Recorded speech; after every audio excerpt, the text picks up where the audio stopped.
चाहिए the extent of change of the direction. अच्छा, ऐसे हम जानते हैं जो रिफ्रैक्शन होते हैं, रिफ्रैक्शन क्या होते हैं, जब लाइट बेंड होते हैं एक मीडियम से जब दूसरे मीडियम में लाइट जाते हैं तो क्या होते हैं, लाइट बेंड होते हैं। मतलब मान लीजिए यहाँ पे लाइट आ रहा है, इससे इस डायरेक्शन में जाना चाहिए था, एकदम सीधा जाना चाहिए था, लेकिन वो क्या हो गया, थोड़ा सा बेंड होगा, इसे हम क्या बोलेंगे, रिफ्रैक्शन। तो ये कितना बेंड होते हैं, बात समझ में आया, ये कितना बेंड होते हैं इसे हम बोलेंगे रिफ्रैक्टिव इंडेक्स। अब रिफ्रैक्टिव इंडेक्स क्या होते हैं, एक्चुअल में इस मीडियम का प्रॉपर्टी होते हैं, इस मीडियम के ऊपर डिपेंड करेगा कि ये जो लाइट है वो कितना बेंड होगा। ठीक है, ओके, नेक्स्ट आ जाते हैं। अब रिफ्रैक्टिव इंडेक्स को हम कैसे डिफाइन करेंगे, देखो डिफाइन करने का दो तरीका होते हैं। नंबर वन, हम जानते हैं कि रिफ्रैक्शन का जो सेकेंड लॉ होते हैं, स्नेल्स लॉ, तो स्नेल्स लॉ ले साइंटिस्ट स्नेल्स ने क्या कहा था कि sine I upon sine R equal to constant. यहाँ पे लिखा था कि sine I upon sine R equal to constant. Constant मतलब यहाँ पे उन्होंने बोला था कि ये रिफ्रैक्टिव इंडेक्स है। ठीक है, अब ये जो रिफ्रैक्टिव इंडेक्स है, मान लीजिए यहाँ पे ये रे ऑफ लाइट आया, हमने दो मीडियम लिया, एक मीडियम और ये सेकेंड मीडियम। ठीक है, यहाँ पे ये जो मीडियम वन है वो रेयर है और मीडियम टू जो है वो डेंसर है।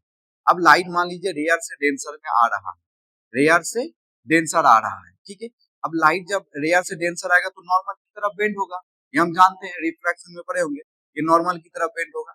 यहाँ पे एंगल बनाया आई, यहाँ पे एंगल बनाया आर, तो यहाँ से हम लिख सकते हैं कि sine I upon sine R equal to 1n2। अब यहाँ पे बात आते हैं 1n2। 1n2 का मतलब क्या होते हैं, refractive index of second medium, मतलब medium two with respect to one.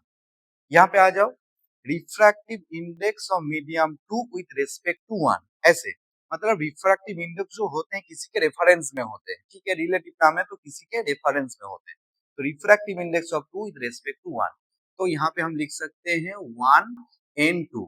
अच्छा, रिफ्रैक्टिव इंडेक्स को हम म्यू से भी डिनोट कर सकते हैं और एन से भी डिनोट करते हैं, एनसीईआरटी में एन से डिनोट किया है तो इसीलिए हमने यहाँ पे एन से लिखा। और n21 ये भी लिखा रहता है, n21 का मतलब क्या होता है, refractive index of two with respect to one. ठीक है, refractive index of two with respect to one. Next, अभी देखो कि यहाँ पे मान लीजिए जो रेज ऑफ लाइट है वो रेज ऑफ लाइट रेयर से डेंसर आ रहा है, तो मैं ये थोड़ा सा रिवर्स करके भी बोल सकते हैं हम कि अगर रेज ऑफ लाइट यहाँ से यहाँ जा रहा है, मान लीजिए कि डेंसर से रेयर जा सकते हैं, कोई इशू नहीं। ये एक प्रिंसिपल होते हैं, principal of reversibility of light. Principal of reversibility of light क्या बोलते हैं कि जिस पाथ से वो आया उसी पाथ में वो वापस जाएगा, इसे हम बोलते हैं रिवर्सिबिलिटी ऑफ लाइट। ठीक है, तो यहाँ पे इसी पाथ से वो आया, तो इसी पाथ से मान लीजिए वो इस साइड पे गया, मतलब यहाँ से फॉलो मान लो कि वो इस साइड पे वो बाहर गया। तो अब बोलो कि according to the Snell's law जो मतलब रिफ्रैक्टिव इंडेक्स होगा, मान लीजिए कि हमें चाहिए refractive index of medium two, medium one, तो मीडियम वन का रिफ्रैक्टिव इंडेक्स को हम कैसे लिखेंगे, sine R upon sine R. यहाँ पे आर क्यों हुआ, यहाँ पे आर इसीलिए हुआ क्योंकि जब रेज ऑफ लाइट यहाँ से जा रहा है तो इसके लिए एंगल ऑफ इंसिडेंस ये हो जाएगा, इस लाइट के लिए एंगल ऑफ इंसिडेंस कौन सा हो जाएगा, ये हो जाएगा, तो ये एंगल ऑफ इंसिडेंस आ जाएगा आर। तो यहाँ पे आई की जगह हम क्या लिखेंगे, आर लिखेंगे, तो sine R upon sine I equal to N one, मतलब 2n1। इसका मतलब क्या होते हैं, refractive index of one with respect to two. ठीक है, और इसे हम इस तरह भी लिख सकते हैं n12 refractive index of two with respect to one. अब ये जो है ये principle of reversibility of light इसे कहते हैं। ठीक है, मतलब जिस डायरेक्शन में लाइट आया उसी डायरेक्शन में वो वापस जाएगा, उतना ही एंगल बना के वो वापस जाएगा। ठीक है, अच्छा नेक्स्ट देखो कि ये जो दो इक्वेशन है वन और टू, इन दो इक्वेशन को अगर मैं मल्टीप्लाई करूं तो हमें एक रिजल्ट मिलते हैं, एक रिलेशन मिलते हैं, वो क्या है, वन टू इन दोनों को मल्टीप्लाई किया तो यहाँ पे आप देख सकते हो कि साइन आर दोनों कैंसिल होगा, साइन आर कैंसिल हो जाएगा। ठीक है, तो यहाँ पे कितना आ जाएगा, वन। तो हम यहाँ पे बोल सकते हैं कि 1n2 is equal to 1 upon 2n1। इसका मतलब क्या होते हैं कि refractive index of two with respect to one is equal to reciprocal of refractive index of one with respect to two. मतलब ये क्या हो जाएगा, मतलब पलट जाएगा। वन एन टू को अगर हम इस तरह लिख सकते हैं, one upon N two N one, ठीक है, इस तरह। तो इसे हम यहाँ से हमें न्यूमेरिकल्स करने को भी मिलते हैं, मतलब ये फॉर्मूला यूज करके हम न्यूमेरिकल्स कर सकते हैं। Next, refractive index does not depend on angle of incidence and angle of angle of diffraction। बहुत ही इंपॉर्टेंट कॉन्सेप्ट है ये कि रिफ्रैक्टिव इंडेक्स कभी भी एंगल ऑफ इंसिडेंस के ऊपर डिपेंड नहीं करेगा। अब बोलोगे सर यहाँ पे तो आपने लिखा कि sine I upon sine R, तो ये एंगल ऑफ इंसिडेंस और एंगल ऑफ रिफ्रैक्शन के ऊपर तो डिपेंड कर रहा है। ये हाँ डिपेंड कर रहा है, लेकिन वो क्या होते हैं कि एक फिक्स वैल्यू के लिए, फिक्स वैल्यू का मतलब क्या होती है कि अगर आपने आई को चेंज किया, आई को चेंज किया तो उसके साथ साथ आर भी चेंज हो जाएगा। बस समझ में आया। जैसे जैसे आप आई को चेंज करोगे तो ऑटोमेटिक वो आर भी चेंज हो जाएगा, और फिर जो वैल्यू है दोनों का जो रेशियो है वो फिक्स्ड रहेगा, ठीक है। जैसे मान लो कि यहाँ पे एक ग्लास लिया हमने और ये एआर है, तो एआर के रेफरेंस में ग्लास का जो रिफ्रैक्टिव इंडेक्स होते हैं वो मान लीजिए 1.5 होते हैं, ठीक है। अब हमने एंगल कुछ भी माना, एंगल मान लो कि I1 माना, एंगल ऑफ इंसिडेंस, और एंगल ऑफ रिफ्रैक्शन हमने माना कि R1, ठीक है। तो अगर हम करेंगे कि sine R I1 upon sine R1 equal to क्या आ जाएगा यहाँ पे कि कोई मान लो कि N1 आएगा। अब N1 का वैल्यू हमें पता है क्या है कि 1.5, ठीक है, मतलब सॉरी N2 होगा 1.5। अगर आपने यहाँ पे एंगल ऑफ इंसिडेंस को चेंज कर दिया, मान लीजिए यहाँ पे आई की जगह आपने I2 लगा दिया और यहाँ पे R2 लगा, तो ठीक इसी तरह जैसे जैसे आप एंगल ऑफ इंसिडेंस को चेंज करोगे उसके अकॉर्डिंग आर भी चेंज हो जाएगा, और आर जब चेंज हो जाएगा तो इन दोनों का जो रेशियो आपको मिलेगा वो 1.5 ही होगा हमेशा, ठीक है, समझ में आया। तो ये जो होते हैं ये रेशियो ये फिक्स्ड होते हैं, मतलब किसी भी मीडियम का जो रिफ्रैक्टिव इंडेक्स होते हैं वो किसी मीडियम के ऊपर डिपेंड करेगा, ठीक है। यहाँ पे एंगल ऑफ जो इंसिडेंस है या एंगल ऑफ रिफ्रैक्शन है इसके ऊपर डिपेंड नहीं करेगा। तो यहाँ से हमें एक मिला। अब इसके ऊपर एक सवाल कर लेते हैं। मान लीजिए यहाँ पे जो refractive index of glass with respect to air, respect to air अगर हमने माना कि 3/2 ही होते हैं, refractive index of glass with respect to air is equal to 3/2। तो अगर आपको पूछा है कि refractive index of air with respect to glass, तो आप क्या बोलोगे, ठीक है। तो इसका क्या करोगे, अब रेसिप्रोकल कर दो। ठीक इसी तरह कि refractive index of air with respect to glass is equal to 1 upon refractive index of glass with respect to air. तो यहाँ से हमें ये वैल्यू मिल जाते हैं, बहुत ही आसान है, और इस टाइप का क्वेश्चन बोर्ड में आते हैं, ठीक है। नेक्स्ट, अब यहाँ पे आ जाओ कि refractive index in terms of speed of light. अब स्पीड ऑफ लाइट के टर्म में हम रिफ्रैक्टिव इंडेक्स को भी डिफाइन करते हैं। कैसे, मान लीजिए दो मीडियम है, वन और टू, दो मीडियम है। ये वन मीडियम जो ये रेयर मीडियम है और ये डेंसर मीडियम, ठीक है। अब रेज ऑफ लाइट वन से आया फिर टू में आया, टू में घुसा, तो जब वन से टू में गया ये रेयर ये डेंसर, तो यहाँ पे जो लाइट है वो नॉर्मल की तरफ बेंड होगा, ये नॉर्मल है, ठीक है, ये नॉर्मल है तो इस साइड पे बेंड हुआ। अब जब बेंड हुआ तो ये तो रिफ्रैक्शन हो गया, ठीक है। यहाँ पे जो लाइट का स्पीड है वो v1 है, ठीक है, मतलब मीडियम वन में लाइट का स्पीड v1 है, मीडियम टू में लाइट का स्पीड v2 है। हम जानते हैं जब लाइट एक मीडियम से दूसरे मीडियम में जाते हैं तो उसका स्पीड भी चेंज होते हैं, उसका वेवलेंथ भी चेंज होते हैं, लेकिन फ्रीक्वेंसी चेंज नहीं होता, ठीक है। तो यहाँ पे जो मीडियम वन में जो स्पीड था अगर वो दूसरे मीडियम में जाएगा तो उसका स्पीड चेंज हो जाएगा, ठीक है, ओके। अब देखो ये जो सेकेंड मीडियम है, इस सेकेंड मीडियम का हम रिफ्रैक्टिव इंडेक्स को कैसे लिखेंगे, कैसे डिफाइन करें, तो हम डिफाइन करते हैं medium the refractive index of the second medium with respect to one is equal to v1 upon v2, ठीक है। मतलब जो सेकेंड मीडियम का रिफ्रैक्टिव इंडेक्स है वो फास्ट मीडियम का जो स्पीड ऑफ लाइट है अपॉन सेकेंड मीडियम का स्पीड ऑफ लाइट। ठीक है, इस तरह हम क्या कर सकते हैं, रिफ्रैक्टिव इंडेक्स को किसी भी मीडियम का उसे हम डिफाइन कर सकते हैं। अब ये जो यहाँ से ये वाला फॉर्मूला से हम ये लिख सकते हैं कि जो रिफ्रैक्टिव इंडेक्स होते हैं वो 1/v है। 1/v का मतलब क्या होते हैं, सॉरी, मतलब v के साथ इनवर्सली प्रोपोर्शनल है। इसका मतलब क्या है कि जैसे जैसे रिफ्रैक्टिव इंडेक्स बढ़ेगा, मान लीजिए किसी डेंसर मीडियम, तो डेंसर मीडियम में रिफ्रैक्टिव इंडेक्स ज्यादा होते हैं। अब रिफ्रैक्टिव इंडेक्स उसमें ज्यादा मतलब जो स्पीड ऑफ लाइट है क्या है वो कम हो जाएगा। तो रिफ्रैक्टिव इंडेक्स यहाँ जितना ज्यादा होगा स्पीड ऑफ लाइट क्या हो जाएगा, कम हो जाएगा।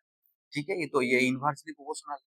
और जहाँ पे मान लो रेयर मीडियम है तो रिफ्रैक्टिव इंडेक्स अगर रेयर है तो स्पीड ऑफ लाइट क्या हो जाएगा, ज्यादा हो जाएगा। जैसे एयर में, एयर क्या होता है, एयर एक रेयर मीडियम है तो रेयर मीडियम में स्पीड ऑफ सबसे ज्यादा स्पीड से जाते हैं एयर में। ठीक है, नेक्स्ट, अभी मान लो कि ये जो मीडियम वन लिया, इस मीडियम वन को हमने माना कि एयर है, एयर मीडियम लिया। ठीक है, एयर के रेफरेंस में हम किसी भी मीडियम का रिफ्रैक्टिव इंडेक्स फाइंड कर रहे हैं। तो ये मान लो कि एयर है और ये दूसरा मीडियम। ठीक है, अब ये जो दूसरा मीडियम है, इस मीडियम का जो रिफ्रैक्टिव इंडेक्स है एन एम, इसे हम इस तरह लिख सकते हैं सी अपॉन वी एन। ठीक है, क्योंकि यहाँ पे जो सी है वो सी क्या है, C is the speed of light in vacuum, और उसके साथ साथ एयर में भी, मतलब एयर में और वैक्यूम में जो स्पीड ऑफ लाइट होते हैं वो लगभग सेम होते हैं, ज्यादा डिफरेंस नहीं होता। तो इसीलिए हम सी ही मानते हैं। सी का वैल्यू होते हैं यहाँ पे के 3 × 10⁸ मीटर पर सेकेंड, ये इसका वैल्यू होते हैं 3 × 10⁸ मीटर पर सेकेंड। तो अगर किसी मीडियम का रिफ्रैक्टिव इंडेक्स हमें चाहिए किसी एयर मतलब एयर के रेफरेंस में, तो वो मीडियम के रिफ्रैक्टिव इंडेक्स को हम बोलेंगे absolute refractive index. Absolute refractive index कब आएगा, अगर रेफरेंस एयर रहेगा तो। ठीक है, अब वाटर के रेफरेंस में आप एब्सोल्यूट नहीं बोल सकते। ठीक है, एयर के रेफरेंस में आप एब्सोल्यूट रिफ्रैक्टिव इंडेक्स फाइंड कर सकते हो। एब्सोल्यूट रिफ्रैक्टिव इंडेक्स जो होते हैं वो किसी एयर के रेफरेंस में होते हैं। ठीक है, समझ में आए। जैसे कभी कभी ये भी बोल देते हैं कि मान लो कि एन एन जी, ये भी लिखा रहता है। एन जी का मतलब क्या होते हैं, रिफ्रैक्टिव इंडेक्स ऑफ ग्लास। अब यहाँ पे एन जी मान लो कि 1.5 लिखा है, तो आपको ये मतलब ये समझना है कि एनजी जो होते हैं वो 1.5 है, ये इसका एब्सोल्यूट रिफ्रैक्टिव इंडेक्स है जो कि एयर के रेफरेंस में रहे, मतलब ये एयर के रेफरेंस में है। कभी कभी यहाँ पे एयर दे भी देते हैं, नहीं भी देते हैं। ठीक है, अगर नहीं दिया तो ये समझ लेना कि ये जो है ये एब्सोल्यूट रिफ्रैक्टिव इंडेक्स है ग्लास का, जो कि 1.5 है। ठीक है, ये समझ में आया। नेक्स्ट, अभी इसके ऊपर एक क्वेश्चन करते हैं। देखो कि मान लो कि जो speed of light in glass, इसे बोलेंगे हम speed of light in glass, कितना 2 × 10⁸ मीटर पर सेकेंड, और जो speed of light in air जिसे हम सी बोलेंगे, सी से डिनोट करते हैं, वो 3 × 10⁸ मीटर पर सेकेंड। ठीक है, आपको पूछा है find the refractive index of glass, ठीक है, विथ रेस्पेक्ट टू एयर, या find the absolute refractive index of the glass, ये भी हो सकते हैं। तो एन जी इक्वल टू क्या आ जाएगा, सी अपॉन वी जी, क्योंकि हम जानते हैं कि N equal to N M equal to C upon V, ये भी फॉर्मूला, मतलब ये सारे फॉर्मूला आपका काम आएगा, मतलब जो न्यूमेरिकल आएगा ना, मतलब ये सारा फॉर्मूला काम में आएगा। तो यहाँ पे क्या आ जाएगा, सी अपॉन वी जी, तो सी आ जाएगा ये वी का वैल्यू, तो यहाँ से 10⁻10⁻, कैंसिल, तो 3 अपॉन। ठीक है, तो यहाँ से हम ये भी क्वेश्चन कर सकते हैं। ठीक है, नेक्स्ट, नेक्स्ट और एक क्वेश्चन क्या है कि जैसे हम जानते हैं, अब हम रिलेशन यूज करेंगे यहाँ पे, एक रिलेटिव जो रिफ्रैक्टिव इंडेक्स होते हैं उसके बारे में बोलेंगे। जैसे हमने जाना कि जो n 2 है 1 है इज इक्वल टू क्या आ जाएगा, इसे हम बोलेंगे n2 अपॉन n1, ये एक फॉर्मूला है, इसी से आप मतलब न्यूमेरिकल्स कर सकते हैं।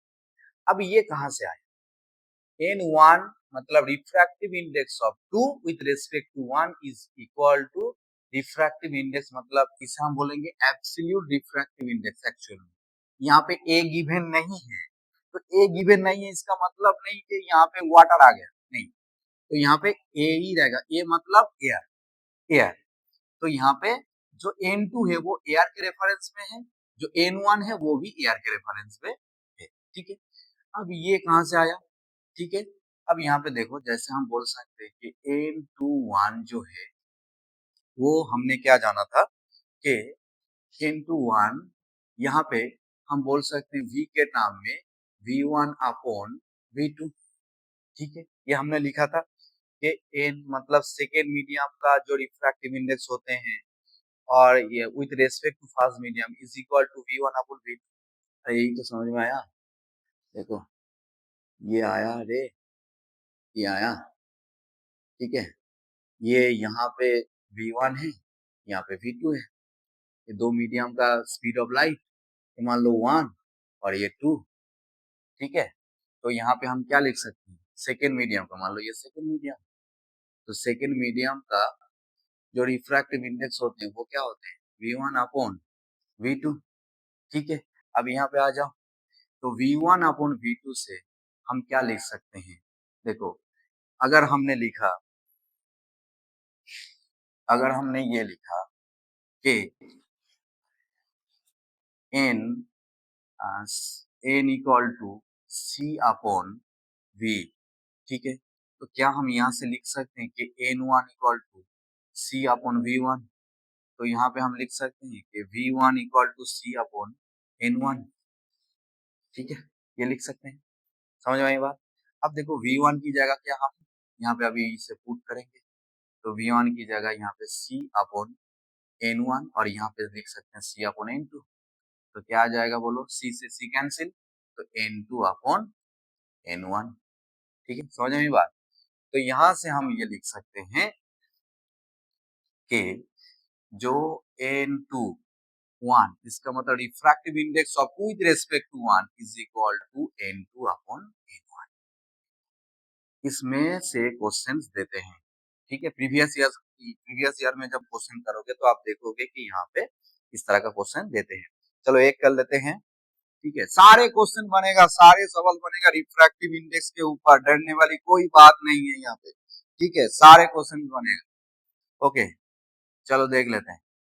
जैसे मान लो कि आपको पूछा गया कि जो रिफ्रैक्टिव इंडेक्स है वो ग्लास का है with respect to air is equal to 3/2। ठीक है, और refractive index of water with respect to air मतलब एब्सोल्यूट है, बार बार बोला हूं मैं, ये एब्सोल्यूट है। ठीक है, तो ये क्या आ जाएगा, मान लो 4/3। ठीक है, ये आ गया। अब आपको पूछा है कि refractive index of glass with respect to water, ये कैसे होगा। ठीक है, refractive index of glass with respect to water, water के रेस्पेक्ट में आपको ग्लास का रिफ्रैक्टिव इंडेक्स चाहिए, तो कैसे करोगे, बहुत आसान है। ठीक है, ये वाला फॉर्मूला लगाओ, कौन सा, ये वाला। ठीक है, तो यहाँ पे देखो कि एन जी डब्ल्यू इज इक्वल टू, हम लिख सकते हैं एन जी अपॉन एन डब्ल्यू। ठीक है, एन जी कितना, एन जी कितना 3/2 और एन डब्ल्यू 4/3, तो ये कितना आ जाएगा 3/2 इंटू 3/4, तो 3 से 3 9 और ये 8। ठीक है, तो ये आ जाएगा refractive index of glass with respect to water.